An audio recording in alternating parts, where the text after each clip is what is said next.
আসসালামু আলাইকুম বন্ধুরা, আপনারা সবাই কেমন আছেন?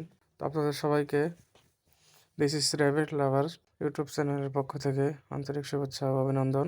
তো প্রতিদিন খরগোশ বিষয়ে নানান রকম পরামর্শ ও আপডেট পেতে আমাদের চ্যানেলটাকে সাবস্ক্রাইব করে বেল আইকনটি প্রেস করে আমাদের সঙ্গে থাকুন। তো আমরা অনেকেই খরগোশ বাসায় একটা দুইটা মানে এমনি থেকেই শখ করে নিয়ে আসি এবং তাকে অনেক পালন করি। তো আমরা অনেকেই জানি না যে খরগোশ কোন সময়ে খাবার খেতে পছন্দ করে। তো বন্ধুরা, খরগোশ সব সময় রাত্রের বেলা খাবার খেতে পছন্দ করে। তো দেখুন, আমার এই মেল খরগোশটাকে আমি প্রায় রাত 3টা বাজে, এখন 3টার দিকে ওঠার পরে দেখি আমার এই খরগোশটা এখনো জেগে আছে এবং সারা রাত ধরে সে এই কলমি শাকগুলো খেয়ে যাচ্ছে। তো যাদের বাড়িতে খরগোশ আছে তারা রাত্রিবেলা বেশি খাবার দেওয়ার চেষ্টা করবেন। আজকে এই পর্যন্তই, সবাই ভালো থাকবেন।